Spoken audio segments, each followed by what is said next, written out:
Muy buenas tardes, queridos amigos, bienvenidos a Vladimir a la Una. Hoy tenemos dos invitados. En la primera parte del programa estaremos conversando con el diputado Juan Contreras del Partido Socialista Unido de Venezuela y además miembro de la coordinadora Simón Bolívar del 23 de enero. Y en la segunda parte lo haremos con el diputado Irán Gaviria, diputado independiente. Bueno, antes de comenzar el programa queremos extenderles nuestras condolencias a nuestra compañera Migdalia Echarri, quien está pasando por un momento muy difícil pues, debido al asesinato de su hijo. Así que bueno, nuestras condolencias a Migdalia y bueno, fuerza pues en este momento tan difícil. Bueno, buenas tardes, Juan. Buenas tardes, Vladimir. Gracias por venir al programa.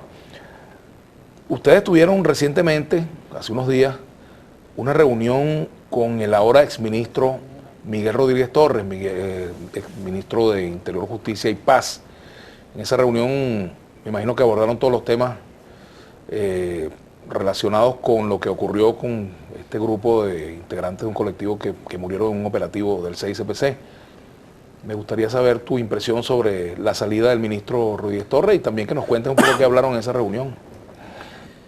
Bueno, en la reunión hablamos un poco el tema político, más bien giró en función, a nosotros nos gusta el debate político y estuvimos un poco conversando la situación política del país, él nos estaba planteando el tema del desarme, o sea, estaba de gira, digamos, reuniéndose con todas las organizaciones sociales, sociopolíticas en el 23 de enero, ya una semana antes había estado también reunido con otra gente, y en esta reunión pues habíamos alrededor de 6, 7 organizaciones sociales, la coordinadora Simón Bolívar, el Frente de Resistencia Popular Tupamaro, la Fundación Ali Primera, la Fundación Yumar, el colectivo Fabricio Ojeda, la Casa de la Cultura del Poder Popular, entre otros, el Consejo Comunal Ezequiel Zamora. En fin, había varias gente conversando en torno a este tema del desarme, que por supuesto apunta a construir desde el punto de vista de una política, digamos, desde el gobierno, pues tratar de tener un plan pues para el tema del desarme y conversarlo como tiene que ser con las comunidades. En eso fue un poco lo que conversamos. También hicimos un recorrido por el sector de La Cañada.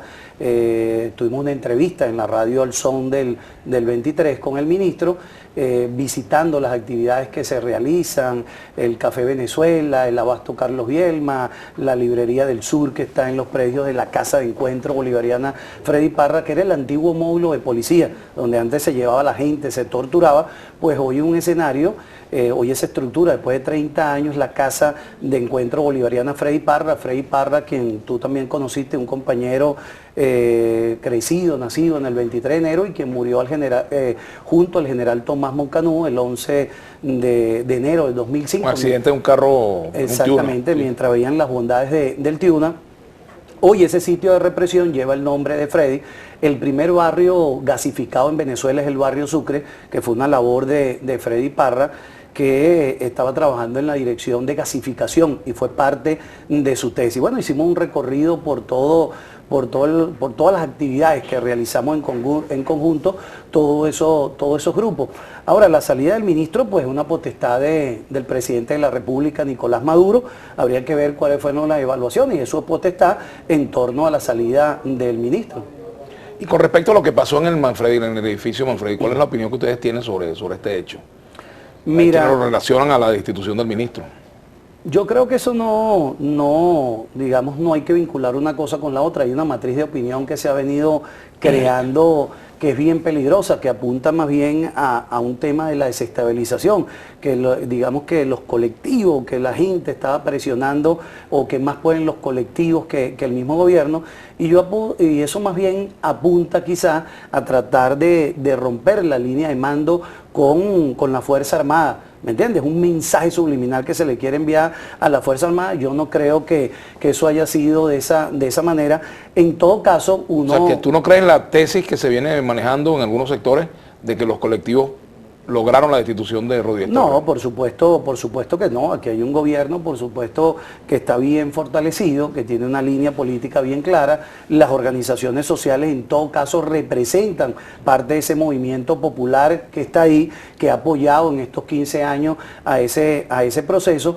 Pero detrás de eso hay la mala intención. Lo que te quiero decir es tratar de ver cómo se casa, o sea, en Río Revuelto. Pues hay un dicho que dice: en Río Revuelto ganancia de pescadores. ¿Cómo se le envía un mensaje subliminar a los militares? Bueno, ¿cómo es posible que los colectivos, la gente social o tales grupos manden más que ustedes? O en todo caso ponen entredicho eso. Yo creo que aquí hay un gobierno bien establecido, bien claro en sus funciones, y en todo caso aquí se respeta el Estado de Derecho. Yo creo que una sola violación de los derechos humanos pues empaña la labor, y cuando uno ve esta situación, no sé en qué circunstancias pudieron haber ocurrido los hechos, pero en todo caso pues uno lo que cuestiona es la forma, porque el derecho a la vida está garantizado en este país. Tocas un tema que es importante, Juan, porque cuando yo era parlamentario, muchas veces fui al 23 de enero a atender denuncias que ustedes hacían sobre abusos policiales, tanto de la Policía Metropolitana como de la antigua PTJ,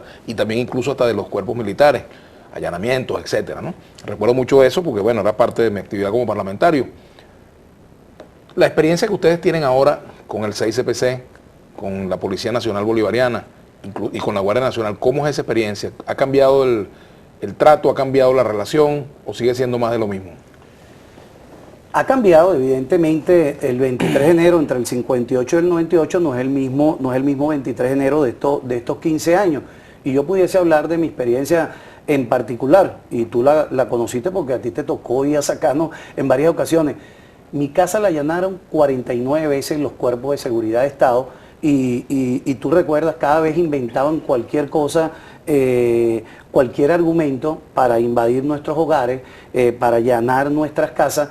En el caso, por ejemplo, yo recuerdo de Sergio Rodríguez, que fue asesinado el 23 de septiembre del año 93, el ministro de la Defensa para aquel entonces utilizó este argumento. Le decían el mortadelo, cosa que era falsa, y acababa de regresar de Cuba, también un argumento que era mentira. O sea, que parecía que el derecho a la vida no valía nada y que estaba justificada su muerte porque acababa de regresar de Cuba. Imagínate ese argumento.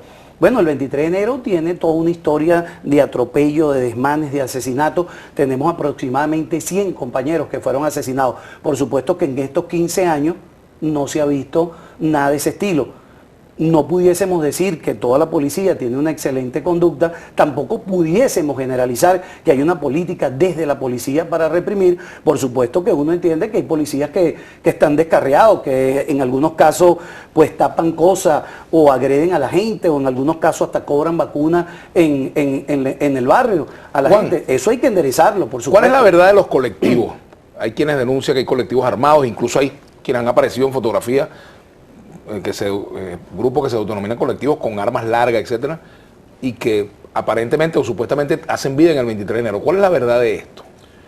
Mira, yo creo que se ha querido estigmatizar y criminalizar a la organización social en el 23 de enero, y es una política que viene, por supuesto, de los sectores de la oposición, al querer llevar a cabo toda esta política para, digamos, tener una matriz de opinión.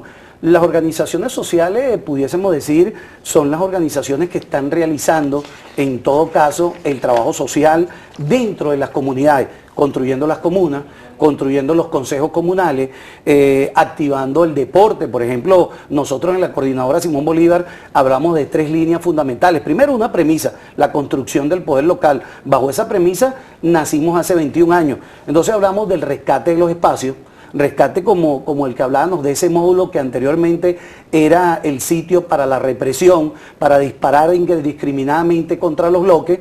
Hoy funciona la radio El Son del 23, hoy está la Librería del Sur, hoy está un mega infocentro, que como yo digo siempre, es culpa de Chávez, y 64 computadoras. Es la tecnología al servicio de nuestros muchachos pobres, es el Café Venezuela, un abasto para la comunidad. Está el Club de Abuelos, que ya llega a 10 años.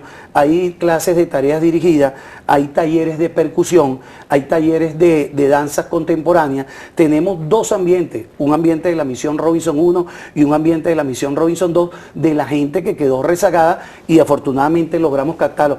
Ese es el trabajo que mayoritariamente hacen las organizaciones sociales de la parroquia 23 de enero, y me atrevería a decir que es el común denominador de las organizaciones sociales a lo largo y ancho. Existen grupos que se hacen denominar colectivos y que aprovechan esta denominación para cometer delitos.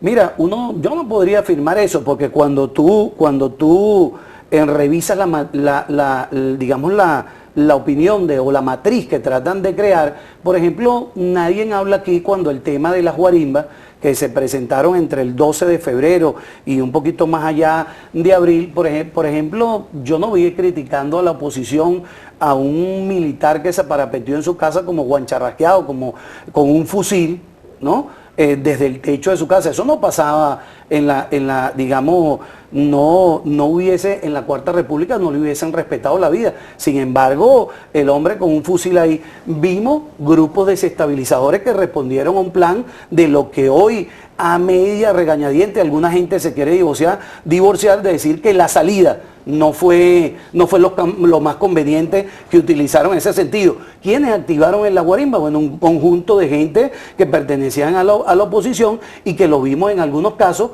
asesinando a ciudadanos que iban caminando, a guardias nacionales, a funcionarios de la policía metropolitana, en ese sentido. Entonces ahí vemos quiénes están detrás de la violencia o quiénes están detrás de esos grupos. Tenemos que hacer una pausa. Al retorno continuamos conversando con el diputado Juan Contreras, quien por cierto asumió como diputado principal luego del asesinato del diputado Robert Serra. Ya venimos.